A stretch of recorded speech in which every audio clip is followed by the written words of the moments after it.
වචනය 447 පාරක් තියෙනවා. මේ දෙක ගැන කල්පනා කරලා මොනවා හරි කියන්න පුළුවන්ද ඔයගොල්ලන්ට? පාපය කියන වචනය 447ක් තියෙනවා. ඒ වගේම බ්ලඩ් කියන වචනය 447 පාරක් තියෙනවා. මොකද කියන්නේ? කිං ජේම්ස් බයිබලයේ අහම්බෙන් ආපු බයිබලයක් නෙමෙයි. ඒක නම් මොකද කියන්නේ? 447ක් පාපය බ්ලඩ් 447ක් තියෙනවා. ඒ කියන්නේ ලේ කියන වචනය කිං ජේම්ස් බයිබලයේ පුරාම 447ක් ලියවිලා තියෙනවා. පාපය කියන වචනය 447ක් තියෙනවා. ඔයගොල්ලන්ට මොනවද හිතේ? මුළු පාපයට ලේ සම්පූර්ණ ගන්න.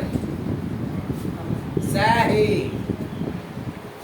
මුළු පාපයට ලේ සෑහේ.